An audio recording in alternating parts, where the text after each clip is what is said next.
No footsteps, no shoes, just a man seen walking through locked corridors. Welcome to Vale Files. I am your host, Thorn. I'd love to hear from you. Where are you joining us from today? Every one of your comments means so much. Let's start. It was on one of those cheerless October mornings when the fog rolled in thick from the Thames and the lamps along Baker Street glowed dimly behind their yellow glass that Sherlock Holmes and I found ourselves once more at leisure. He languidly sprawled upon the settee with a violin balanced upon his knee, and I poring over the naval reports in the Times. The fireplace crackled fitfully, casting shadows that danced upon the wallpaper. We had not received a client in several days. Holmes, though silent, betrayed the restlessness that comes upon him when the machinery of his mind is denied its proper occupation. "I fear," he said at last, breaking the silence, "that London's criminal element has either fallen into an uncharacteristic slumber or developed such cunning that even Scotland Yard has failed to notice."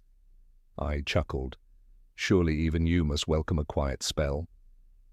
"Quiet, my dear Watson, is the dull thud of the intellect left idle. It is not peace, it is decay." He reached for his bow, drawing a few long, discordant notes across the strings. Just then, a knock came at the door. Soft, uncertain. Mrs. Hudson entered moments later, her brow furrowed and her voice hushed. "Gentlemen, you've a caller. A strange sort of man, if I may say so. Wouldn't give his name. Says it's urgent. And he isn't wearing any shoes." Holmes's eyes gleamed instantly. "Show him in." In shuffled a man of about 50, lean and hunched, wearing a once fine coat now caked in grime and frayed at the cuffs. His bare feet, raw and red with cold, left faint impressions on the rug. His eyes darted about the room, pausing only when they met Holmes. "You are Mr. Sherlock Holmes?" he asked hoarsely. "I am, and this is my associate, Dr. Watson. Please sit or lie down if you must. Your feet—" "They'll hold," the man said, though his voice cracked. "What matters more is why I've come." Holmes regarded him intently. "You are a man recently discharged from confinement. Note the fresh scrape on your left wrist where a manacle rubbed, and you have walked here from Limehouse, likely along the docks, given the tar beneath your fingernails and the salt-water scent in your clothes. You are frightened, but not for yourself. Your concern is for someone else, a woman, I'd wager. Now tell me the particulars." The man blinked rapidly, stunned. Yes, all of that is true. My name is Silas Mudge. I was released from Coldbath Fields just 2 days past. But it's my daughter, Anna. She's gone, vanished. And the police, they think I'm mad." Watson leaned forward. "Vanished how, Mr. Mudge?" "She was staying in rooms above a pawnbroker in Spitalfields. I went to find her after I was freed. She was gone. Her things were still there, untouched, but no one's seen her since the night before last. No signs of struggle, door locked from the inside, window bolted, but she's not there. I asked around, even tried the police. They looked at me like I was raving, but she wouldn't leave without word, not with me coming home." Holmes stood and began to pace. "A locked room, a missing woman, and a barefoot father just released from jail. A promising start." "I know what they think of me," Mudge continued, his voice breaking.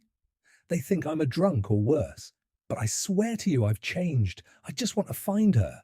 And I'd heard. You help those Scotland Yard won't." Holmes turned sharply to face him. "Indeed? And you have come to the right place. Tell me, Mr. Mudge, did your daughter have any enemies?" "None I knew of. She worked as a copyist for a solicitor on Milk Street. Clean living. Quiet. She was all I had left." Holmes exchanged a brief glance with me. "We shall look into this at once. Watson, you'll accompany me?" "Of course." "Good, Mr. Mudge. I suggest you warm yourself by the fire. Watson, bring the map. We begin at Spitalfields. There is something unutterably odd about a disappearance from a locked room. And odder still, Holmes added, casting his gaze down at the footprints of dirt now marring our carpet, is the man who walks half the city without shoes to speak of it. Holmes and I emerged into the pale morning fog, which clung stubbornly to the cobblestones as if reluctant to lift its curtain from whatever theatre of mystery awaited us in Spitalfields. Silas Mudge, now with his feet wrapped in an old pair of slippers lent by Mrs. Hudson, followed a few paces behind us, his gait slow but purposeful. He spoke little during the journey, and when he did, it was only to answer a direct question. The tension in his posture and the raw look in his eyes told us more than words might have.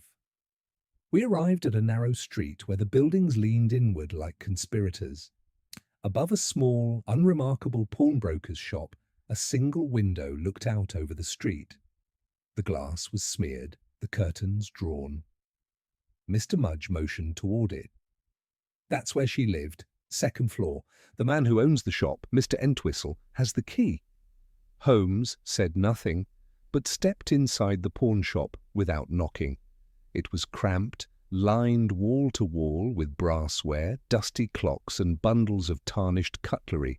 The air smelled of oil and age. An older man with a thin moustache and a suspicious squint looked up from behind the counter. "No buying until 10?"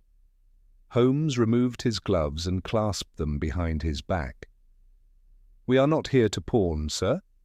I am Sherlock Holmes, and this is Dr. Watson. We are investigating the disappearance of Miss Anna Mudge." "You are Mr. Entwistle?" The man's posture stiffened slightly. "I am. You're not with the police?" "I prefer not to be," Holmes replied coolly. "May we see the rooms upstairs?"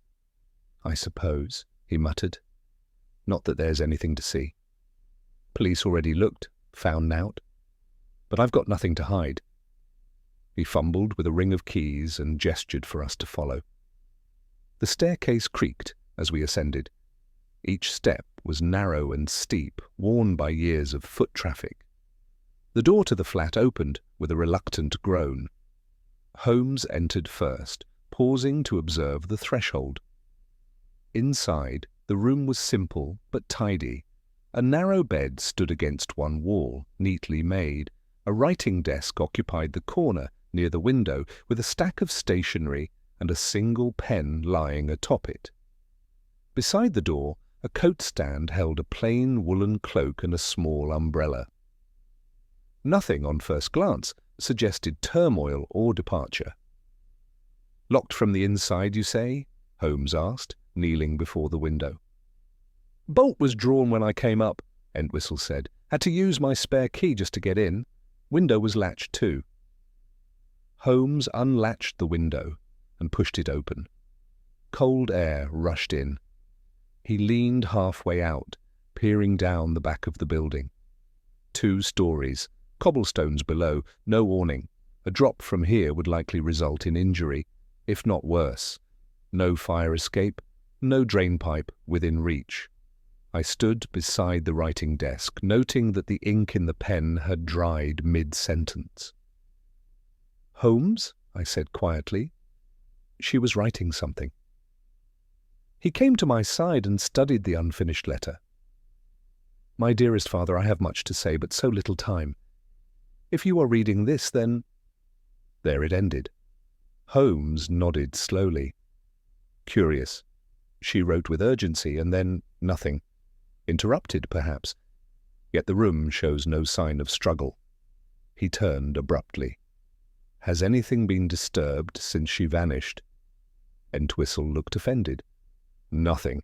Police said not to touch a thing."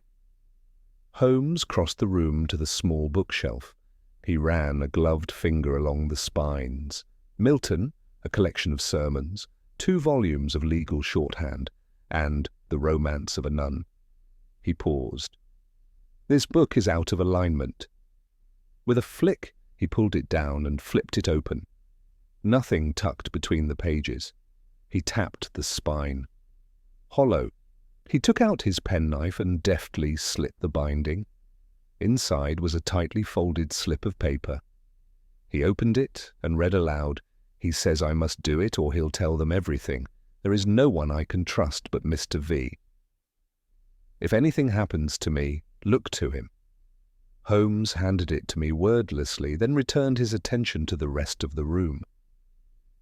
He knelt beside the bed and inspected the floorboards, tapping lightly. One board gave a faint, unnatural click. With gentle pressure, he lifted it to reveal a small cavity. Inside lay a faded photograph of a man and a folded note, brittle with age. Before he read it, Holmes turned to Entwistle. "Mr. V, does that mean anything to you?" The pawnbroker shook his head slowly. "Number, not to me." Holmes unfolded the note. The handwriting was neat, but slightly erratic. "Anna, if he comes again, do not answer. You must pretend you are away. He's dangerous. I've tried to warn him off, but he knows too much. Remember what I told you about the ledger. Hide it. And don't go to the constables. They're not to be trusted." Holmes' eyes narrowed. "We are not merely dealing with a missing person. This bears the trappings of blackmail and perhaps more. Mr. Mudge," he said, turning toward the man, who had remained respectfully silent in the doorway, "did your daughter ever mention a Mr. V, or anyone she feared?" Mudge looked bewildered. "Number. She never said anything like that, but there were times she looked tired, worried. I thought it was the work, or maybe just loneliness." Holmes rose, dusting off his hands. "There is much here that does not meet the eye. The locked room, the unfinished letter, the hidden message, all point to premeditation. She was aware of danger, yet took no overt steps to flee. Why?" He walked slowly around the room again, then paused at the umbrella stand. "Watson, what do you make of this?" I looked. The umbrella seemed ordinary. "It's damp, but that's hardly surprising," I said. "Indeed, but look closer. Only the tip is wet. The handle is perfectly dry, suggesting it was placed back here after someone returned it, rather than taken out by Miss Mudge herself. And note, her shoes remain in place beneath the stand. Why go anywhere without them, unless she never left at all?" Holmes straightened. "Mr. Entwistle, you said the door was locked from the inside. You are certain?" "I had to unlock it myself. There's only one key." Then someone either left through the window with extraordinary agility, or the door was relocked after Miss Mudge was no longer here." He turned to Mudge. "Did your daughter know anyone in the legal profession beyond her employer?" "Not that I know of." Holmes nodded. "Very well. We shall visit this solicitor next. What was the name?" "Graves and Wilmer, Milk Street," Mudge replied. "Excellent. But before that, a word with the local constable. If there's a ledger in question, and blackmail involved, we must learn whether there is any ongoing investigation, or if someone is deliberately ensuring there isn't." He cast one final look at the room before turning to leave. "There is no trace of violence here, no scream, no sign of struggle. And yet Anna Mudge is gone, not fled, not abducted in haste, gone with deliberation and fear."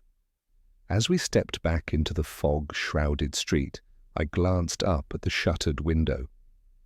"Do you think she left of her own accord, Holmes?" He didn't answer at first. When he did, his voice was low. "No, Watson, she did not leave. She was removed with care, and that, more than violence, suggests a mind at work far more chilling than brute force." And with that we headed toward Milk Street, the puzzle darkening with each step. The walk to Milk Street was a quiet one. Holmes, as was his custom when deeply preoccupied, maintained a brisk pace with his gaze fixed on the pavement, his lips moving slightly as if conducting a dialogue with some invisible presence. I knew better than to interrupt him. The wheels of his mind had been set in motion, and any distraction might misalign their delicate grindings. Silas Mudge, exhausted by anxiety and the toll of recent days, followed behind us with heavy steps, saying nothing. Graves and Wilmer operated out of a tidy brown brick building flanked by a tobacconist and a stationer's shop. A polished brass plaque by the door bore the firm's name in severe serifed letters. Holmes rapped twice, and we were admitted by a clerk with ink-stained fingers who looked at us askance when Holmes gave his name. "Mr. Graves is engaged with another client," the young man said, "but I'll see if Mr. Wilmer might spare a few minutes. May I inquire as to the nature of your business?" Holmes offered one of his rare, fleeting smiles. "Miss Anna Mudge? She was employed here, was she not?" The clerk blinked. Yes, as a copyist. I believe she has not been in since earlier this week. We are here to inquire why." The clerk hesitated, then disappeared through a door, reappearing a moment later to beckon us inside. We were shown to a room furnished with dark wood and neat piles of legal volumes. At the far end stood a balding man in his late 40s, who removed his spectacles and motioned to the chairs before him. "Mr. Holmes, is it? I'm Wilmer. I was most sorry to hear about Miss Mudge's disappearance. A very capable young lady, diligent, discreet, rare qualities." "You were her direct supervisor?" Holmes asked, settling into his seat. "I was, yes. She transcribed deposition notes and handled certain correspondences. We keep her role limited to copying, nothing sensitive or confidential." Holmes steepled his fingers. "Yet it seems she may have come into knowledge of something she was not meant to see." "I presume you were unaware of any threats made against her?" Wilmer sat straighter. "Threats? Good Lord, no. She was quiet, perhaps too much so. She never shared much of her private life." "And among your clients," Holmes continued, "was there anyone known to both your firm and Miss Mudge personally? A Mr. V, for example?" Wilmer frowned. "V? Let me think. No, nothing comes to mind, though our client list is not short." "She mentioned him in a note," I added, "in connection with coercion, perhaps blackmail." Wilmer's expression grew more severe. "That is most troubling. Mr. Graves would want to hear of this. But I must admit I can't think of anyone in our firm with a name beginning with V, nor a client who would, stoop to such behavior." Holmes did not press the point, though I sensed he filed the denial away with suspicion. He rose, indicating the interview was at its end. "Thank you, Mr. Wilmer. If anything occurs to you, any recent client meeting, a misplaced document, even a casual conversation, notify me at once." Outside once more, Holmes remained silent for some moments before turning sharply into a narrow side alley. I followed closely behind. "Something about that man rings false, Watson," he said. "His concern is too practiced, his recollection too conveniently blank." "You think he's hiding something?" "I think he knows more than he admits, or at the very least suspects. But he does not yet know how much we know, and that may work to our advantage." We emerged onto a broader thoroughfare where Holmes paused beside a telegraph post and extracted his notebook. "We must trace the initials. Mr. V.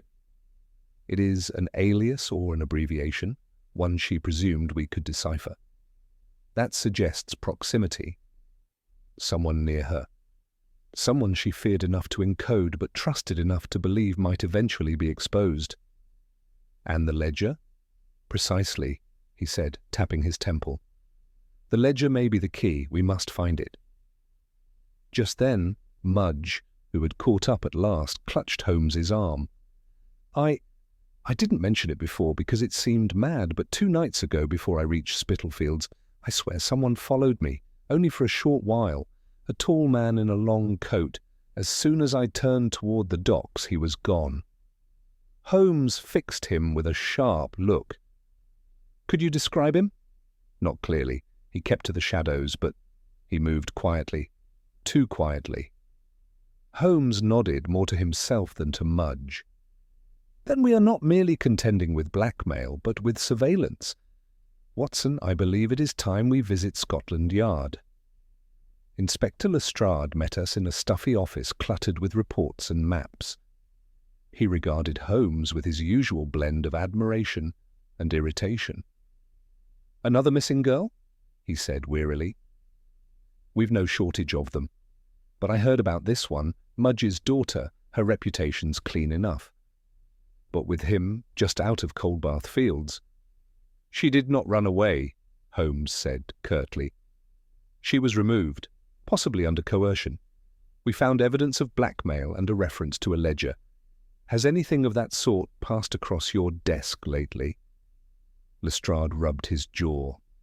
"A ledger. We did receive word about a series of payments, unusual withdrawals through a solicitor's office, but no crime was reported, so it didn't go far." "Which solicitor?" Lestrade consulted a file and pulled a slip of paper. "Graves and Wilmer. Client name redacted. Initials. V.A. Looks like it was buried." "No follow-up?" Holmes's eyes gleamed.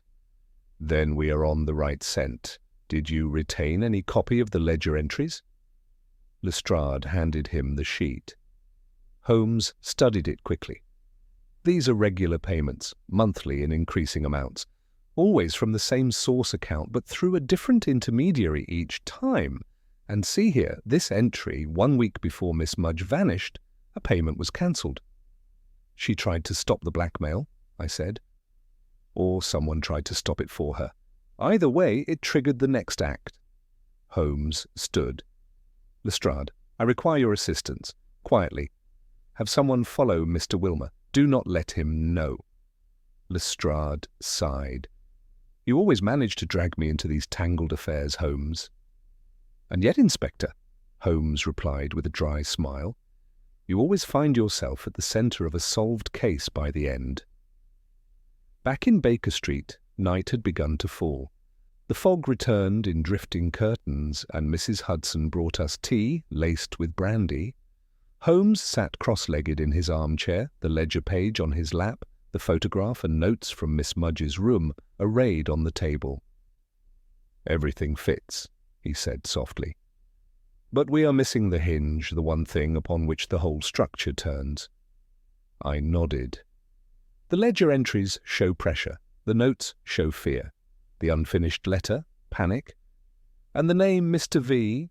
Who is he, Holmes?"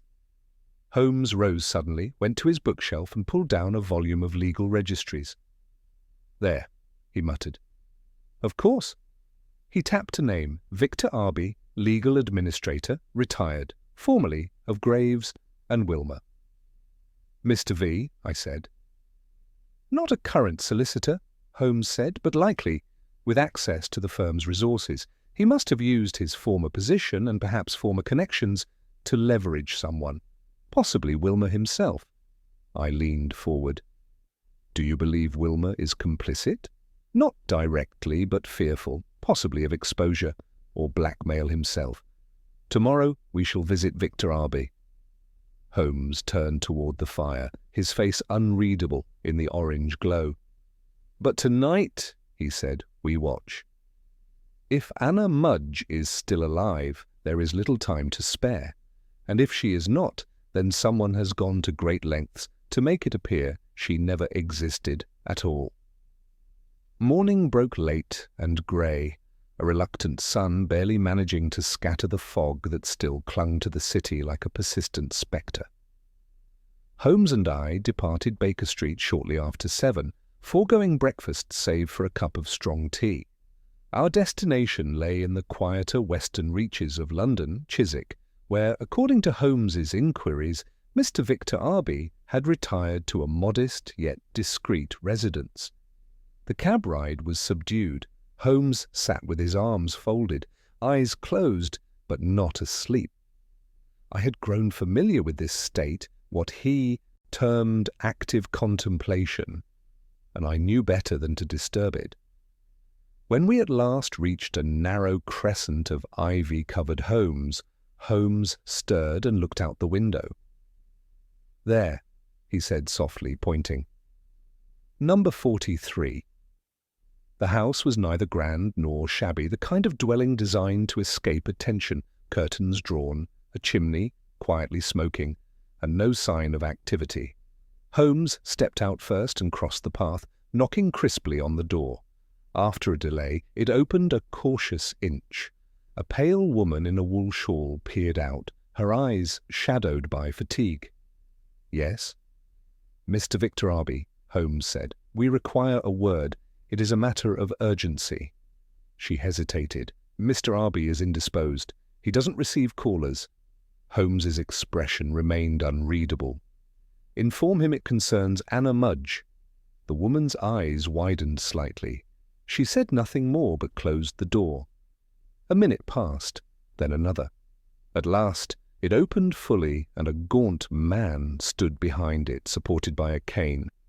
He was tall but stooped, his face weathered, and his mouth drawn as if permanently bracing against pain. "You may come in," he said. The sitting room was tidy but airless, with drawn curtains and a lingering scent of tobacco and dried herbs. Arby lowered himself into a heavy armchair and gestured for us to sit. "You say this concerns Anna," he said without preamble. "Then speak." Holmes regarded him evenly. "Miss Mudge has vanished under troubling circumstances. In her room we found a note naming you as the one person she trusted. Yet you did not come forward." Arby let out a long breath and leaned back. "Because coming forward would have put her in greater danger, and me as well." "Danger from whom?" I asked. "From the man who calls himself Wilmer. You think he's a partner in that firm. He is not anymore. He bought out Graves after I left, used forged documents and influence I dare not ask the origin of. He's not a solicitor. He's a predator with a legal shingle." Holmes leaned forward slightly. "Go on." "Anna came to me when she noticed discrepancies in the accounts she was copying. Monthly payments recorded under fake client names. Some of the checks had been endorsed by Wilmer himself. She brought me a page, one I still have." He rose stiffly and retrieved a small box from beneath a bureau. From it he drew a folded slip of paper. Holmes took it and studied it. "The handwriting is hers," Holmes murmured, "and this account matches the one in the Yard's records. Wilmer was embezzling or laundering money through client files." "He threatened her," Arby continued. "Said if she told anyone, he'd reveal her father's prison record, claim she was involved in the scheme, destroy her name." She was terrified. "I told her to keep quiet, but she wouldn't. She meant to go to the police. Then she vanished." "Do you believe Wilmer had her killed?" I asked. Arby hesitated. "Number not killed, hidden, silenced. He wouldn't risk a corpse. He'd want her out of sight, out of reach." Holmes stood. "Then we must bring her into reach again." He turned to Arby. "Do you know of any properties Wilmer controls privately? A safe house, perhaps?" Arby nodded slowly. "There was talk, years ago, of a house on Croxley Lane, used for dealings the firm didn't want associated with the main office. If he still has access to it, that's where I'd look." "Croxley Lane," Holmes repeated. "Watson, we must move quickly." As we stepped into the fog once more, Holmes's stride grew longer, almost urgent. "If she is alive," he said, "she may not remain so. Wilmer is cornered now. He'll have sensed the investigation closing in." We arrived at Croxley Lane shortly after 10. It was a secluded row near Camden, half abandoned, with a long brick wall obscuring most of the houses from view. Holmes found number 12, a derelict townhouse with its windows boarded from within. He circled the building once before gesturing to a side gate. It was locked, but Holmes produced a small tension wrench and pick, working with quick precision. The gate gave with a click. "Be ready," he said. drawing back his coat to reveal the revolver at his side. We entered a narrow courtyard. A single basement-level window was ajar. Holmes peered inside, then motioned to me. We descended into the gloom, boots silent on the moss-slicked stone. Inside, the house was silent, but not still. We passed a closed door, and Holmes paused, listening. A faint creak, then silence. He stepped forward, turned the handle, and entered. The room was sparse, with bare walls and a single cot. A young woman sat on it, her wrists loosely bound in front of her. She looked up, her face pale but defiant. "Anna Mudge?" Holmes asked. She blinked. "Who?" "Holmes, Sherlock Holmes. Your father sent us." Relief and confusion flooded her face at once. "Is he safe?" "He is. We must leave quickly." Holmes cut her bonds and helped her up. But just as we reached the threshold, a door slammed upstairs. Holmes froze. "He's here." A moment later, a voice called from the upper floor. "I don't know who you are, but you've made a grave mistake." Holmes turned to me. "Watson, out the window with her." "Now." "But Holmes." "I'll handle him." I helped Anna through the basement window, then turned to see Holmes already striding toward the stairwell. From the darkness above, Wilmer emerged, a pistol drawn, eyes wild. "You think you can walk into my house and take her?" He spat. "You know nothing." Holmes's voice was icily calm. "On the contrary, I know everything. About the ledger, the forgeries, the blackmail." "Scotland Yard knows too. They are already watching your every move," Wilmer faltered, rage flickering into fear. "You're lying." "Am I?" Holmes stepped closer. "Then why are there 3 plainclothesmen waiting at the gate?" Wilmer turned instinctively to look. Just as Holmes lunged, the pistol clattered to the floor, and in 2 swift movements Holmes had him pinned against the stair rail. By the time I returned with Lestrade and 2 constables, whom Holmes had indeed summoned discreetly the previous night, Wilmer was in handcuffs and cursing viciously. Lestrade surveyed the house grimly. "You're lucky we got here in time." Holmes brushed dust from his coat. "Not luck, Inspector. Logic. The man who blackmails must always keep his secrets close.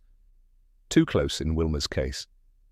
Anna clung to her father as we led her to safety, her strength failing only once we were outside. Holmes, for his part, said little. He lit his pipe and watched as Lestrade read Wilmer his rights. I turned to him. "You saved her life, Holmes." He exhaled slowly. "Yes, but at a cost she should never have paid. Fear, silence, coercion, these are not crimes written in law books, Watson, but they are crimes all the same." He looked down at the fog winding once more through the alleys of Camden. There is always another shadow to follow. We returned to Baker Street just before noon, the October fog at last beginning to lift under a reluctant sun. Holmes, silent as ever after the thrill of the confrontation, removed his coat and hat with mechanical precision and sat immediately at the desk, where he began laying out the fragments of the case as though reassembling a shattered timepiece. I poured him a measure of brandy, which he accepted with a nod, but did not drink. Anna Mudge, exhausted but coherent, had been taken into safe care at Scotland Yard under Lestrade's supervision, and her father remained with her, grateful beyond words. Wilmer, meanwhile, was in custody, though Holmes remained uncharacteristically unsettled. "There is something that does not sit right with me, Watson," he said at last. "I would have thought," I replied, "that with Miss Mudge rescued, Wilmer arrested, and the blackmail scheme exposed, the matter would be settled." Holmes gave a faint shake of the head. "You speak as a physician, looking at surface wounds and declaring the patient cured. But the disease is deeper. I can feel it." I said nothing, but waited, as always, for his logic to untangle the threads. He stood abruptly and began to pace. Let us return to first principles. A girl receives threats, hides a note, writes an unfinished letter. A man follows her father. She disappears, is found locked away. All signs point to Wilma, who, we must admit, is corrupt, manipulative, and cruel, but not cunning. I nodded slowly. You believe Wilma was not acting alone? Holmes tapped a long finger against his chin. More than that. I believe Wilma was controlled, or rather, used. A man like him thrives on petty power, but this scheme required finesse, multiple payment routes, forged client accounts, and, this is the key, Watson, a consistent effort to disappear someone without trace. That is not Wilma's style. I was about to ask, who, then, when a knock came at the door. Mrs. Hudson entered, carrying a telegram. For you, Mr. Holmes, marked urgent, delivered by hand. Holmes took it, eyes already narrowing as he read. Holmes, ledger gone, evidence vault compromised, witness anonymous but signed as V. Yard rattled, request immediate consult, Lestrade. The paper crinkled in Holmes's hand as he lowered it. There, do you see it? He said sharply. The ledger, gone. Not stolen, removed, and by someone who signed as V. Not Victor Arby, he is too feeble, too cautious, and clearly terrified. No, someone else has adopted the signature. Someone who knew we had connected the initials, but who? Holmes turned away from me and returned to his desk. There is one angle we have not pursued, the financial connections. Who benefited? Follow the money, and we may find our phantom. I watched as he rifled through his correspondence drawer and extracted a folder marked with the seal of the Metropolitan Bank. Miss Mudge had been copying ledgers from Graves and Wilma, yes? But those ledgers were tied to accounts, and those accounts, I suspect, link not just to fictitious clients but to real recipients. He spread a page before me, an early copy of one of Anna's transcriptions, taken from the hidden page Arby had retained. Look here, Watson, these account codes. The initials shift, but the end routing is always the same branch. Which one? Farringdon, Holmes said grimly. A modest branch with very modest oversight. Precisely the kind of place one might funnel embezzled funds if they hope to avoid scrutiny. He straightened, his eyes bright now with fire. We're going to Farringdon. The journey was swift. Holmes's energy was renewed, and I felt a stirring of tension beneath the renewed fog that now drifted lazily over the city's rooftops. At the branch in question, a bank manager, nervous at first but obliging once Holmes produced a letter of referral from Lestrade, allowed us access to several redacted files concerning recent flagged withdrawals. These were pulled just yesterday, the man whispered, glancing toward a clerk behind the partition. Unusual frequency, no sender's name, just initials, VH, and sometimes none at all. Holmes raised an eyebrow. VH? He pulled the record book toward him and examined the entries. Then he tapped a name at the top of the ledger. Victor Haldane. Watson, he said, does that name ring familiar? I frowned, searching my memory. Then it clicked.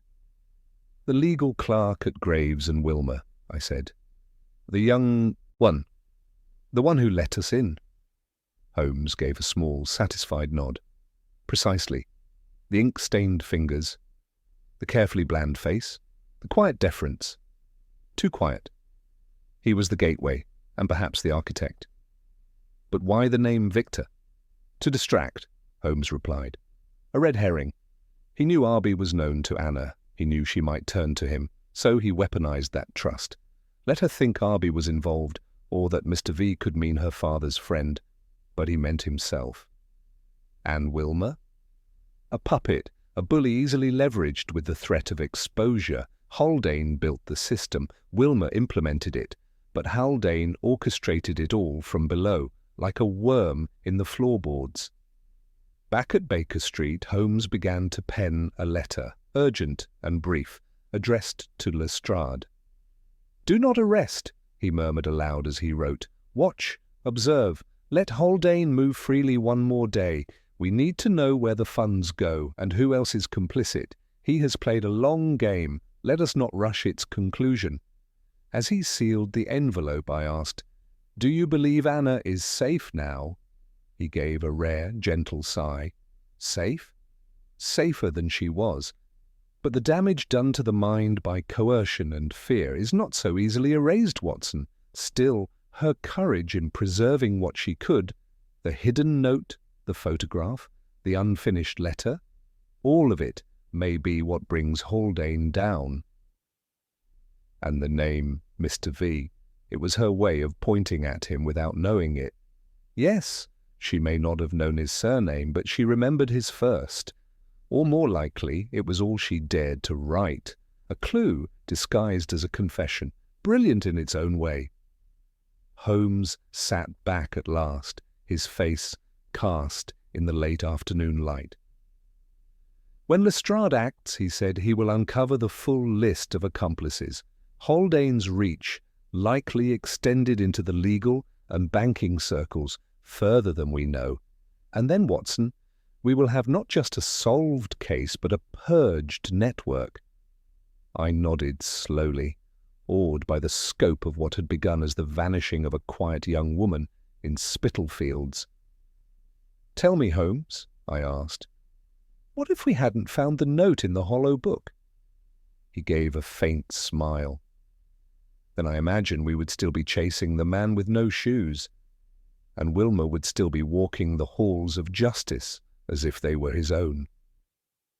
Then he turned once more to the fire, and for the first time since the case began, I saw him lean back in his chair, not relaxed, but composed, his mind already setting in motion the next move in the silent chess match with London's hidden underworld. It was just after 8 the following morning when Lestrade arrived at Baker Street, unannounced but not unexpected. Holmes, already dressed and engaged in the fine art of breakfasting upon nothing but strong black coffee, looked up only briefly as the inspector entered, his coat still damp from the lingering fog. "I've followed your instructions, Holmes," Lestrade said, removing his gloves. "Haldane was placed under quiet surveillance at midday yesterday. Your suspicions were not in vain." Holmes set his coffee cup down. "Go on." Lestrade produced a slim sheaf of papers from within his coat. "Last night, just past 11, he made his way to a public house in Clerkenwell, spoke to no one, didn't drink, he waited. At exactly 11:20, he was joined by a woman, smartly dressed, veiled. They conversed briefly, then exchanged envelopes. My men followed her back to a townhouse off Tavistock Square." Holmes's fingers steepled. "And the name?" "Mrs. Eliza Marchmont, widow of Charles Marchmont, former city magistrate, owns several properties in her late husband's name. One of them," he tapped the papers, "is number 12, Croxley Lane." I exchanged a glance with Holmes. "She owned the house where Anna was hidden?" I said. "Indeed," Holmes replied quietly. "Then we may finally begin to see the shape of it. A retired clerk, a crooked solicitor, and now a magistrate's widow. A perfect network, access to law, finance, and anonymity." Lestrade looked grim.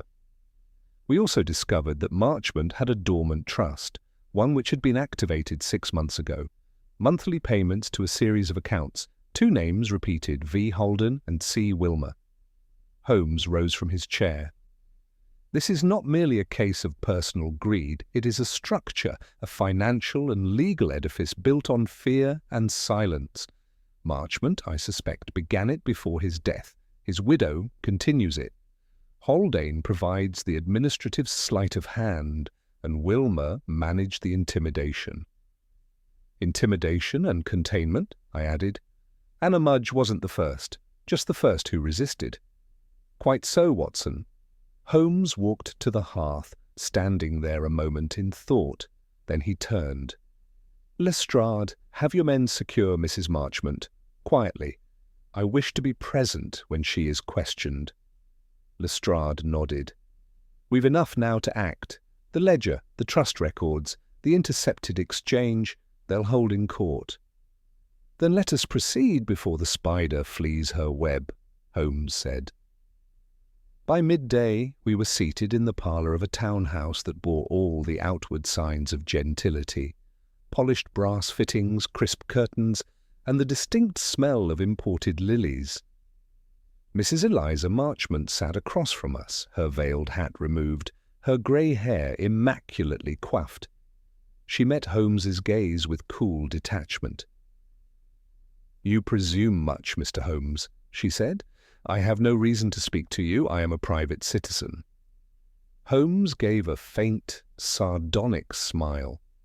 "You are a private citizen who has facilitated the confinement of a young woman, managed the disbursement of stolen funds, and manipulated legal authority for personal gain. We have statements, documents, witnesses.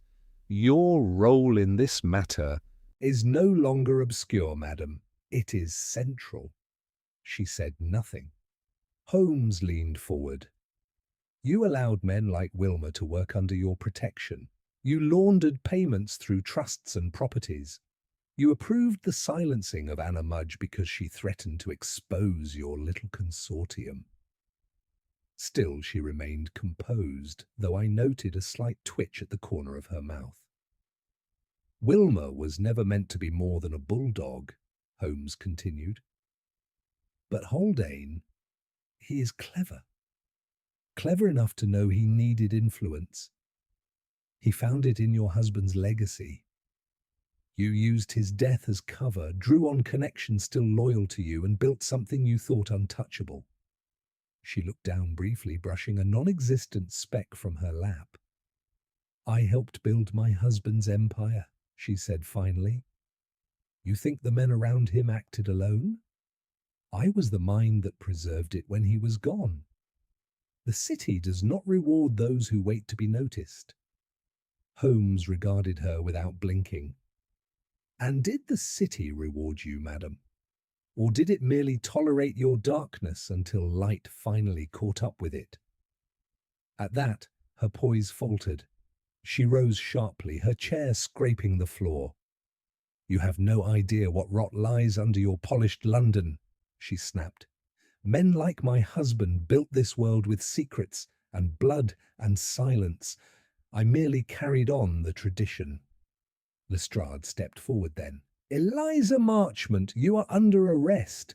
You will be charged with conspiracy, embezzlement, and unlawful imprisonment. You may wish to retain counsel." As the constables took her away, Holmes turned to the window, where a thin beam of light broke through the parting clouds. "That," he said softly, "was the true architect. A woman who had grown so used to secrecy, she mistook it for safety." The unravelling was swift thereafter. With Marchmont in custody and Wilmer's records now corroborated by Haldane's intercepted ledgers, the remaining pieces fell into place. Lestrade's men unearthed a full list of individuals compromised or threatened over the years: clerks, copyists, even junior barristers, each pressured to look the other way, or else. Haldane was arrested the following morning. Holmes and I were present when the knock came at his modest Bloomsbury flat. He opened the door with the same ink-stained fingers that had greeted us days before, his face pale but composed. "I suppose it was only a matter of time," he said quietly. Holmes studied him. "You were clever, Mr. Haldane. You created a machine of silence. But you miscalculated something critical." Haldane raised an eyebrow. "And what's that?" Holmes's expression was unreadable. "You underestimated a young woman with a conscience, and a father who walked barefoot across London to find her." With Haldane's confession secured and Marchmont's property seized, the case entered its final phase. Anna Mudge, though shaken, was exonerated in full. Her quiet resilience, Holmes later remarked, was as admirable as any deduction. As for Silas Mudge, he chose to leave the city altogether, taking his daughter with him to the coast. Their departure was quiet, no fanfare, no headlines. But Holmes watched from the window of our sitting room as their cab turned the corner out of Baker Street. "He walked without shoes," he said, more to himself than to me, "and found not just justice, but redemption." I set down my paper and looked at him. "Will you miss them?" He turned from the window. "I do not dwell on partings, Watson, only on puzzles." But later, as he retrieved his violin and began to play, a slow, thoughtful piece, I heard in its notes something more than deduction, something closer to grief or perhaps reflection. And as I penned the final details of the case into my journal, I noted this. In the matter of Anna Mudge, it was not Holmes's brilliance alone that solved the mystery, but also the courage of one woman, the persistence of a father, and the willingness to believe that even in the heart of fog and fear, the truth still matters. And with that, the man who walked without shoes passed out of our lives, but not our memory. It was 2 days after the arrests of Haldane and Mrs. Marchmont that Holmes, having returned to his more languid habits, surprised me by pulling aside his stack of unread monographs and rising from his chair with a kind of deliberate slowness. Outside, the air was chilled, and a persistent drizzle pocked the windows of Baker Street, but Holmes seemed impervious to weather. "There remains a thread, Watson," he said quietly, almost to himself. I looked up from the newspaper, which had already grown weary of the Mudge affair, and had returned to breathless reports on the Balkan tensions. "A thread?" He gave me a sharp glance. "You do not find it peculiar that someone with Mrs. Marchmont's intelligence and Haldane's precision would allow Anna Mudge to live?" "I suppose she posed little risk while detained, and Wilmer was tasked with breaking her will." "Precisely, and yet he did not. Nor did they relocate her when we began sniffing about." He paused before the window, his hands clasped behind his back. "They allowed her to remain in that house even after the first police visit." "Why?" I stood, curiosity rekindled. "You think someone intervened?" "I think someone miscalculated, or perhaps someone acted outside the core circle of control." Holmes turned abruptly toward his desk and extracted the folded note Anna had left. "He says I must do it, or he'll tell them everything. There is no one I can trust but Mr. V. If anything happens to me, look to him." She did not write them. She wrote him. Singular. She was being coerced by one man. We assumed Wilmer or Haldane, but both seemed more interested in what she knew than forcing her into action. That note suggests someone compelled her to act, perhaps to retrieve, alter, or destroy a piece of evidence. I considered this. The ledger. She never had it. Arby had 1 page. The rest, as we now know, were held at the firm and then spirited away.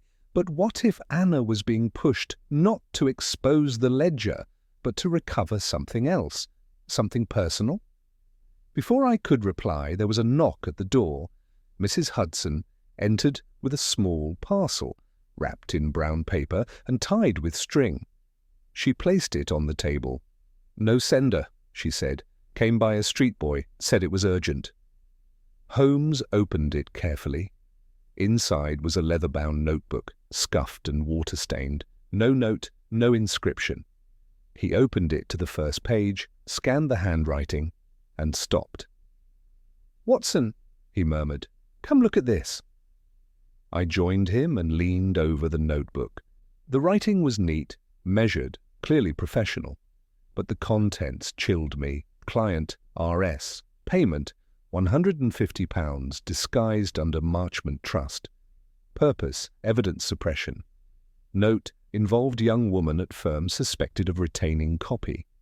Action deferred, await further instruction. There were more entries like it, page after page of illicit exchanges, hidden payments, and encoded references. But more striking was the signature at the end of each weekly summary, CF. CF, I repeated. Not Wilmer, not Haldane. Someone else, Holmes said, eyes narrowing. An unseen hand, possibly the originator. These initials appear only in the margins, someone recording operations from within and perhaps directing them. We turned another page. Holmes stopped again, tapping a line with his fingertip. Contact at firm. CF confirmed, woman removed. No collateral damage. Watch for fallout. Dismiss Mudge if he appears. Holmes straightened slowly. Watson, do you recall the clerk who delivered the keys at Spitalfields? Entwistle, number the man behind him, the one who came out from the office when we asked about Anna's employment, never gave his name, tall, spectacles, ink on his collar. I frowned, thinking. Yes, I do recall. He stood back, said nothing. Holmes retrieved the Graves and Wilmer staff registry, an old pamphlet he had picked up during our first visit. He turned to the back page and tapped a name. Charles Fenwick, Administrative Officer. CF, Holmes said softly. He snapped the notebook closed and rang the bell for a cab. Within half an hour, we arrived at the offices of Graves and Wilmer. The same clerk sat behind the counter, clearly startled by our sudden return. I'm afraid Mr. Wilmer isn't. We are not here for Mr. Wilmer, Holmes interrupted. Mr. Fenwick, is he in? The man hesitated. He was, but he left just after noon, said he had a family matter, took his coat and briefcase. Holmes's face darkened. Did he say where? The clerk shook his head. Only that he wouldn't be in tomorrow either. Holmes turned on his heel. Watson, we're too late. Back in the cab, Holmes leaned forward, his voice tight. Fenwick. The true architect, or perhaps the inheritor, of Marchmont's shadow empire, he allowed Wilmer and Haldane to be exposed, sacrificed pawns, and now, sensing the net closing, he vanishes. But he sent the ledger, I said. Not the ledger, Watson, a ledger, a controlled leak, enough to confirm our suspicions and send us down the correct path, but not enough to find him, a diversion. He has every intention of disappearing. We arrived at Scotland Yard, to find Lestrade already coordinating with the Financial Fraud Division. He looked up as we entered. Good Lord Holmes, we just received word from Graves and Wilmer. A senior administrator left the country on the midday steamer to Calais. Name of Fenwick, travelled under a false identity, passport in the name of Edmund Carr. Holmes exhaled slowly. He planned it well. Lestrade handed over a small case. We recovered this from his desk, hidden under a false panel. Thought you'd want to see it. Inside were two things. A photograph of Charles Marchmont, older, thinner than in the newspapers, and beside him, unmistakably, a younger Fenwick. The handwriting on the back read CF, for the future. Charles always said the quiet ones survive, and beneath that a phrase in Marchmont's unmistakable hand, power lies not in loudness, but in permanence. Holmes closed the case, his eyes unreadable. We caught the machinery, he said, but not the ghost in the gears. He walked to the window where the lamps of London began to blink alive in the encroaching dusk. This case began with a barefoot man, he said, and ends with a man who walked out wearing another name. I approached him. Do you consider it a failure, Holmes? He shook his head slowly. Not failure, but not triumph either. We brought down the network, freed Anna, exposed the truth. But Fenwick was the smoke between the mirrors, the mind behind the face. He turned at last, the light from the window limning his sharp features in gold. And men like Fenwick, he said, do not vanish forever. They wait, they resurface. We have shaken his web, but I fear we have not torn it completely. As the day faded into evening, I returned to my notes, committing every revelation to paper, while Holmes resumed his silent vigil by the fire. Outside, London stirred with its usual pulse of life, unaware that one of its darkest threads had merely loosened, not yet severed. The game, I knew, was not yet done. The following morning found Holmes once again at the window, his tall figure motionless, arms folded, gaze fixed upon the shifting London street below. The overnight rain had passed, leaving the cobbles slick and gleaming, while a thin mist curled low along the gutters. The world outside had resumed its rhythm, unaware that one of its predators had vanished into it like a drop of ink in water. I had scarcely put down my pen, having completed a detailed record of our latest findings, when Holmes spoke, his voice distant, yet precise. Fenwick's departure was not improvised, Watson, it was rehearsed. He knew the walls would close in. What to us now is not pursuit, but prevention. Prevention? Indeed. Men like Fenwick do not simply vanish, they pivot, adjust, rebuild. We must understand his design, not just what he built under Marchmont's umbrella, but how he thought, whom he trusted, and what he intended to preserve. He turned from the window, his face unusually grave. Do you recall the way he kept himself invisible during our early visits to the firm? Never the face we spoke to directly, always in the background, always observing. That tells us he viewed exposure not as danger, but as weakness. You believe he is planning something more? I asked. I believe he left behind a mechanism, a final movement, something to ensure the silence of those still tangled in his web. As if summoned by those words, the bell rang below. Moments later, Mrs. Hudson appeared bearing a note. A young woman brought this, Mr. Holmes. Said it was from the Mudge girl. She didn't wait. Holmes took the envelope and slit it with one fluid motion. Inside was a single folded sheet in Anna Mudge's hand. Mr. Holmes, I believe I was followed this morning. My father thinks I'm seeing shadows, but I'm certain. A man in a grey coat, tall with a limp. He waited outside the baker's near our boarding house, then walked the same path to the apothecary. He did not speak, but I knew. I don't want to worry, Father, but I had to write. Anna Holmes lowered the letter. So it begins. She's being watched. Or warned. Fenwick may be gone, but if he retained loyal instruments, watchmen, intimidators, perhaps even blackmailers, then the structure has not fully collapsed.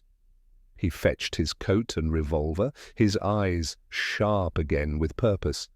Watson, we are going to Lambeth. The girl must be removed from danger, and quickly. If we lose her now, we may lose everything. We found Anna and her father in a narrow terrace on a quiet side street, modest and unremarkable, precisely the sort of place one might choose to hide in peace. Silas Mudge opened the door himself, relief and worry mingling in his expression. She's in the back room, he said quickly. She didn't want to alarm me, but I could see something had frightened her. Anna stood as we entered, composed, despite the tension in her posture. He's been outside twice today, she said. Different coats, but the same man, I'm sure of it. Holmes studied her a moment.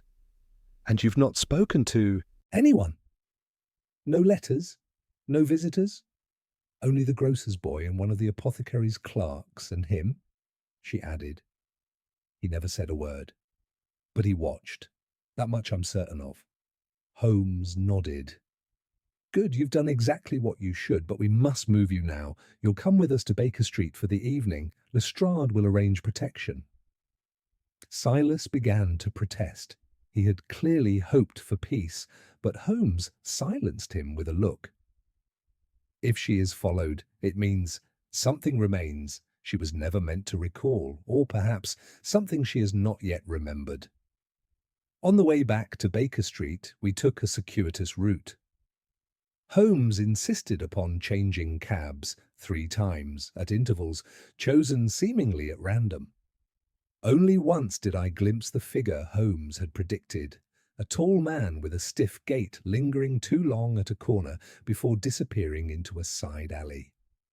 Holmes made no comment, but his grip on the edge of the window tightened slightly. When we reached Baker Street, Lestrade was waiting.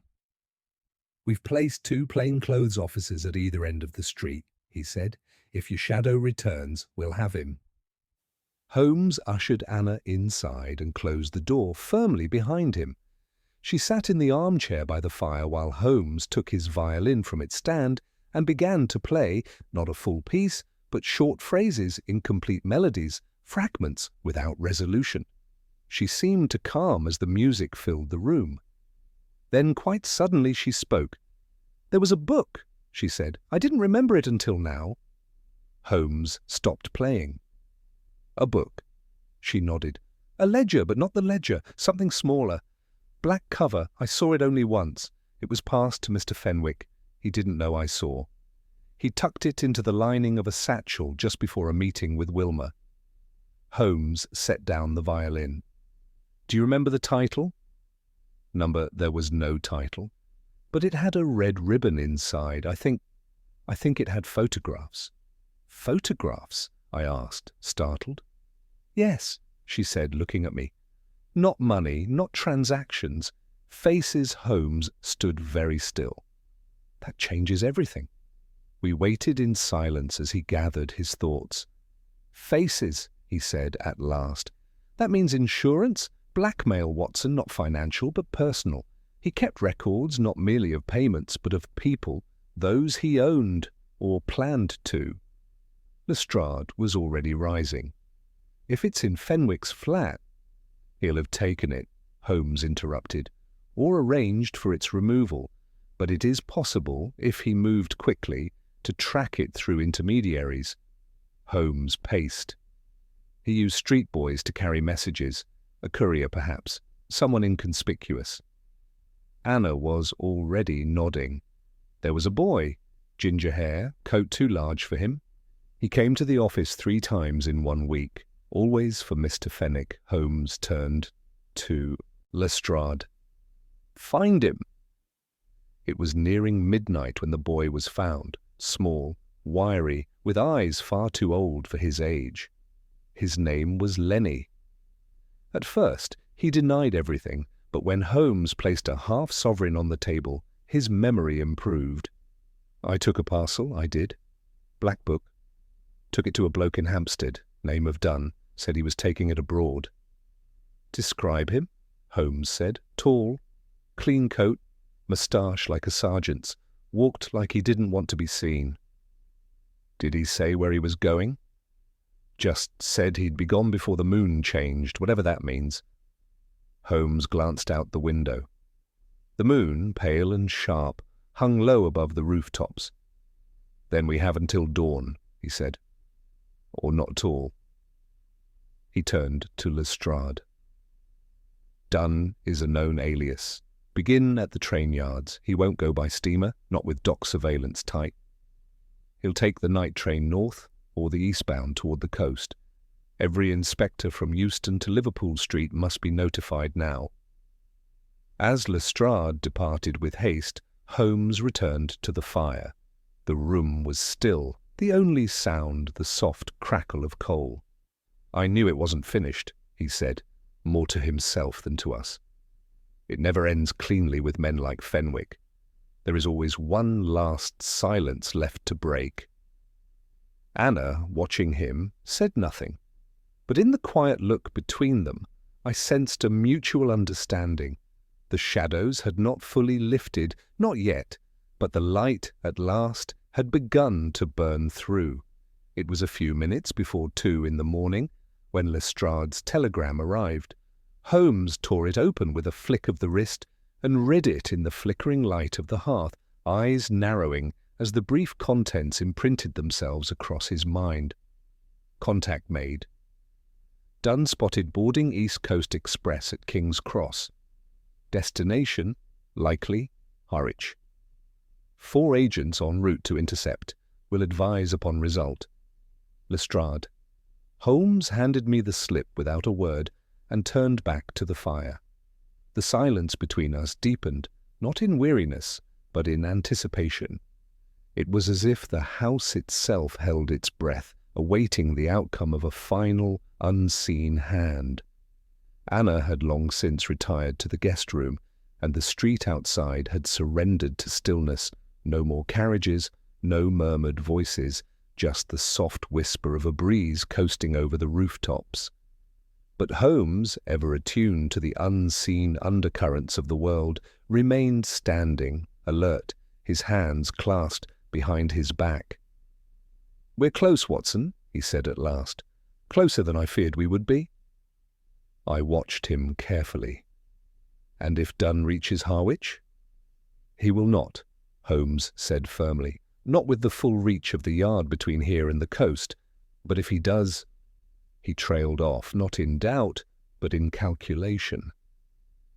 "Then it means Fenwick had more foresight than I credited him for." "What do you believe this black book contains?" "Names," he said. "Faces. Evidence of influence, the real sort. Not just clerks and copyists, but men of station, judges, members of Parliament, possibly even members of the press. A network wide enough to endure Marchmont's death and deep enough to resurface years later." I shook my head. "And that book isn't merely leverage, it's survival." "Exactly," Holmes murmured, "and with it, Fenwick may build again." The clock ticked onward. Just before 3, the bell rang. Holmes crossed the room in 2 strides and flung open the door. A yard agent, breathless and damp with rain, handed him a sealed envelope and withdrew without a word. Holmes read quickly, and I saw the lines of his face settle, not in relief, but in clarity. "He's in custody," he said. "They stopped the train at Ipswich. The man calling himself Dunn was apprehended as he attempted to bribe the conductor for an unscheduled stop." "And the book?" Holmes's eyes met mine. "Recovered, hidden in the false lining of his briefcase, exactly as Anna described. Despite the exhaustion tugging at me, I felt the weight of our long pursuit begin to lift. We had the final piece, or so I thought. That illusion lasted no more than 10 minutes. Holmes had taken the book from the agent's leather pouch and spread it open on the desk. As I leaned closer, I could see the pages were filled with clippings, handwritten annotations, and, most chilling of all, photographs. Grainy, black and white images of men in conversation, shaking hands, whispering in parlours. Some were labelled only with initials. Others bore no names at all. "Not only evidence," Holmes said softly, "but design, the lines of connection, the order of manipulation." He turned to one page near the middle where a sequence of receipts was attached beside a short, handwritten note. It read, "Arrange exposure of Graves's debt to silence Arby. Threaten Mudgirl's employment if she continues to ask questions. C.F. aware. Wilmer, growing unstable." Another note followed. "Eventually replace Wilmer. Too unpredictable. Haldane knows too much but is loyal." Holmes read it twice, then turned the page. There, pasted between lines of code and cryptic names, was a photograph neither of us expected to see. Anna Mudge. Taken from a distance, she was seated at her desk at Graves and Wilmer, her head lowered in concentration. Behind her, partially in shadow, stood a man whose face was obscured, though the outline matched Fenwick's height and build. The date was noted in the corner. It was the day before her disappearance. Holmes drew a breath through his teeth. She was marked, not as a danger, as an experiment. They watched her closely, perhaps even considered her a tool at first. I frowned. But if that's the case, why keep the photograph? Why not destroy it once she became a liability? "Because," Holmes said, grimly, "they thought she might be useful again." He returned to the earlier pages, flipping rapidly, until he found another name, S. Mudge, scrawled beside an address. Our address, beneath it, observe. If active, deploy. For a long moment, neither of us spoke. "They were watching her even after she escaped," I said, "even once the network had collapsed." Holmes nodded. "The system is not broken, Watson. It's dormant, waiting for the dust to settle. Fenwick isn't finished." He moved across the room and opened a locked drawer in his cabinet, retrieving a sheet of parchment and his travelling case. Then, with crisp movements, he began to write. "To the Governor of Harwich Holding Jail," he dictated as he wrote, "regarding the prisoner detained under the name of John Dunn, he must be transferred under high security, with no access to communication or visitors. Further instructions will follow." He signed it and handed it to me. "Take this to Lestrade, personally. I'll remain with the girl." I took my coat and the note without delay. When I returned nearly 2 hours later, the rain had begun again in earnest, and the city streets were swept clean of all but the most determined passer-by. I found Holmes in the parlour, arms crossed, the black book on the table beside him. Anna stood nearby, pale but composed. She looked at me as I entered. "He was here," she said, "earlier, outside. Same coat, same limp." Holmes nodded to confirm. "Our friend in the grey coat has not given up. But he won't try again. Not tonight. He's lost the book." Anna looked down. "He won't stop." "No," Holmes agreed, "but we won't either." As she retired for the night, Holmes sat by the fire once more, the black book resting in his lap. I knew from experience he would not sleep. Not until the last ember had faded and the final name in that cursed book had been identified. "You said once," I murmured, "that justice is not always about courts or arrests." "It isn't," he said. "Sometimes justice is simply making it too dangerous for evil to breathe." The fire popped softly, sending a single spark onto the hearthstone. Holmes stared into it, the black ledger cradled in his hands like a relic of something ancient and unholy. "And now," he said, "we prepare for the next move. Because Fenwick, he certainly will." The morning broke dull and soundless, its light grey and directionless through the clouds, casting no shadows. An appropriate dawn, I thought, for a day heavy with anticipation. I found Holmes already at the table in our sitting room, the black book open before him like an unsolved cipher, its pages delicately turned one by one, each line examined with the thoroughness of a surgeon inspecting for hidden lesions. He did not look up as I entered, but spoke as if continuing a thought. "It's not only a ledger, Watson, it's a record of debts, allegiances and vulnerabilities, woven into the city's very fabric." I set my hat aside. Lestrade has already begun cross-referencing the names. Several have turned up in separate investigations, bribery cases, intimidation, unexplained resignations. The Yard believes you've uncovered a root system. Holmes closed the book carefully. "A root system, yes, but not a tree that grows upward. This is no hierarchy, it's something older, more sprawling. Like ivy, it clings to power rather than rising with it." He stood and crossed to the window. Fenwick understood that. While Marchmont used leverage to secure silence, Fenwick refined it. Quiet pressure, quiet release. One foot in every room, but no name on any door. The weight of that truth pressed into the room, tangible and cold. I was no stranger to corruption, but this was something beyond bribery or vice. It was philosophy turned criminal, the belief that power ought to be secret, and that secrets were safest when owned.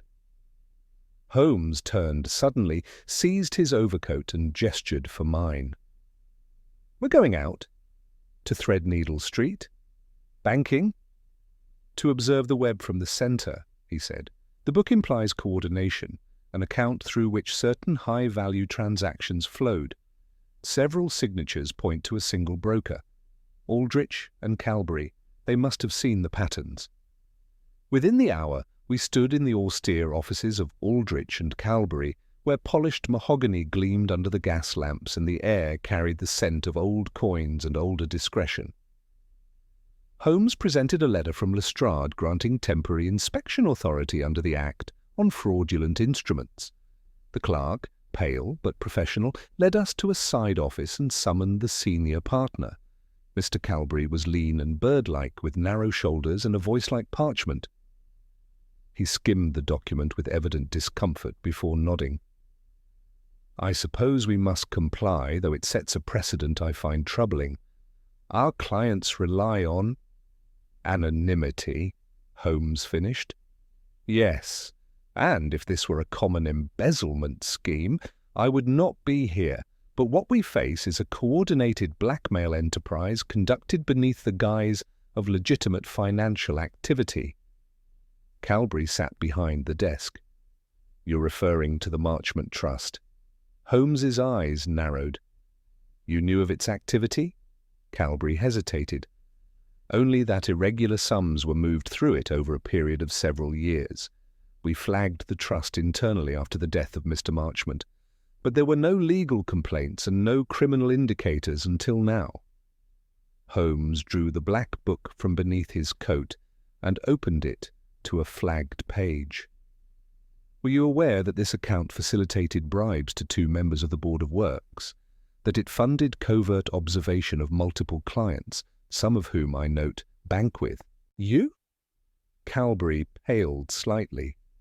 "We suspected discrepancies, but nothing provable. These entries, are they authenticated?" "They will be," Holmes said, "and when they are, your cooperation will place you on the right side of the ledger." It was a calculated bluff, but it worked. Within 20 minutes, we had access to 3 years' worth of dormant transaction ledgers under the Marchmont Trust. Holmes photographed several entries using a borrowed device from the Yard's Records Division, then requested copies of the signed client authorizations. When we returned to Baker Street that afternoon, Holmes laid out the new documents beside the black book and studied them in silence. I watched, noting the fine tremor in his fingers, not of anxiety but of pressure. The kind that comes when one stands too close to something too large to fully see. "Watson," he said slowly, "look here." I leaned over. A signature, clean, precise, written with the hand of a man long trained in concealment, appeared on both the bank's authorization forms and in one of the book's earlier entries. C. Fenwick, trustee by proxy. Marchmont delegation, 1899. He had legal authority, I said. He wasn't merely an administrator.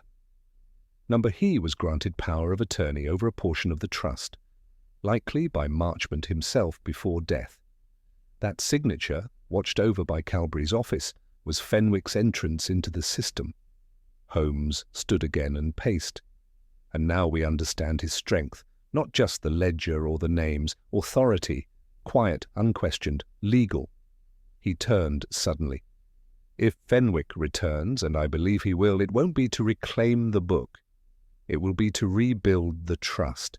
A new network, new players, but the same structure. He has blueprint and precedent. I considered this. You think he'll come back to London? No, Holmes said. I think he'll remain in London. He never left. My heart quickened. But the man arrested, done? Was Fenwick's decoy a hired courier with resemblance enough to satisfy distance?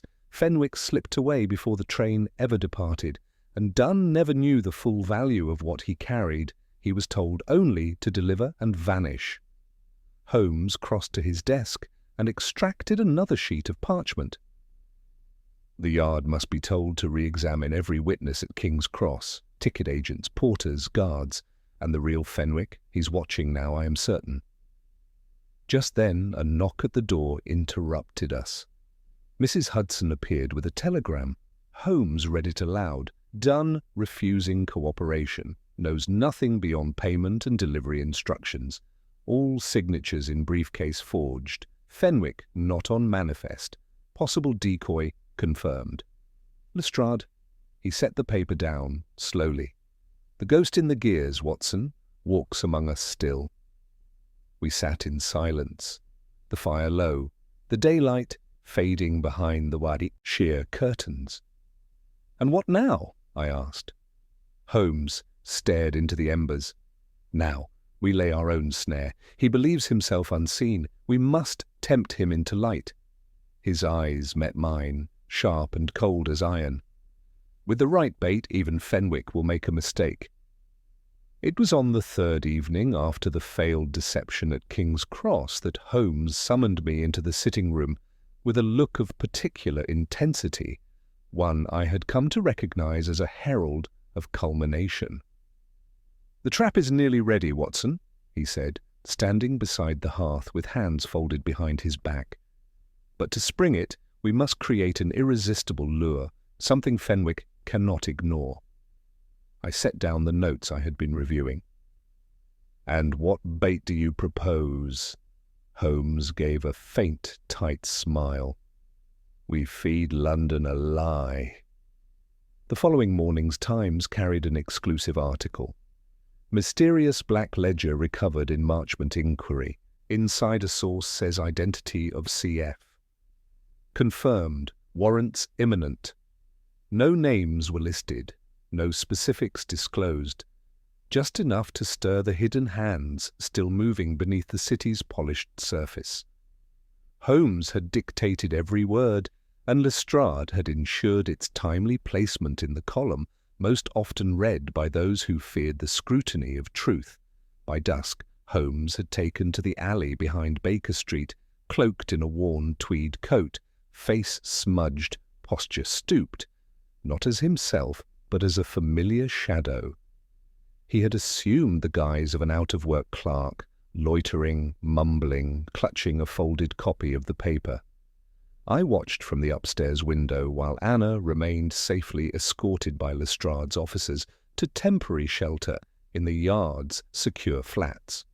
"Fenwick," Holmes had said, "will not try to destroy the book, not while he believes it can still shield him. He will come for it, himself if he is desperate, or through a proxy, his final one." And indeed, just past 10 that evening, a figure appeared. Not the tall man with the limp, not the courier, but someone new. A lean man in a fashionable coat, too fine for the hour, who walked with too casual a gait to be truly unobserved. He passed Holmes's disguise once, then again. On the third pass, he muttered just 2 words. "The ledger?" Holmes shuffled forward, feigning confusion. "Hey, what's that?" the man hissed. "You have it!" "We want it back. You'll be compensated." Holmes leaned in, his voice suddenly sharper. "You'll find no compensation in the gallows rope, Fenwick." The man froze, but it was too late. Lestrade and his men were already emerging from the shadows. 2 plainclothes constables seized his arms while a third stepped forward with a warrant. Fenwick, unmasked at last, did not struggle. He looked first to Holmes, then to me, standing now in the doorway. "Well played," he murmured, almost admiringly. "But you've misunderstood one thing." Holmes tilted his head.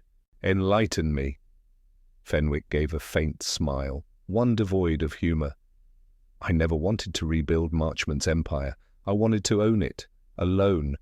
And when Anna Mudge got in the way—" "She survived," Holmes interrupted.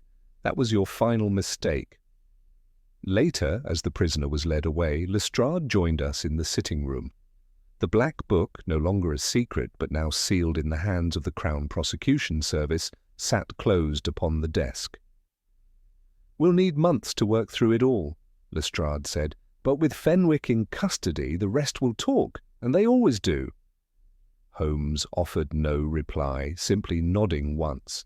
It was the kind of victory he did not savour, for it came not with justice so much as reckoning. A cancer excised, perhaps, but only after years of slow growth. We visited Anna and her father one last time before their departure to the coast. The girl seemed changed, older certainly, though not broken. She thanked Holmes with quiet solemnity. "You were right," she said. "He didn't want to kill me, just to silence me." "And you spoke," Holmes said. That is the difference that ended him. They left the next morning. Holmes watched their cab until it disappeared from view. Back at Baker Street, he settled once more into his chair. The fire burned low, the room quiet. "Do you believe we've severed the last thread?" I asked. He shook his head slowly. "Number only the most dangerous one. Others may rise, but without Fenwick the structure collapses."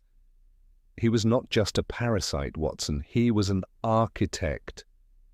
And now, Holmes reached for his violin and drew the bow across its strings, producing a deep, searching note.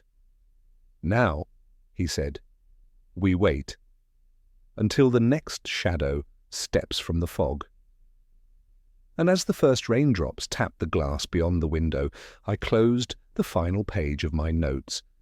The man who walked without shoes had brought us not only a daughter's disappearance, but a descent into the deepest strata of deceit and ambition, and from it we had pulled something close to justice. It was, as ever, Holmes who illuminated what others could not see. But in the echo of that last unravelling, I realized that even the sharpest minds cannot always outpace the world's darkness. They can only shine against it.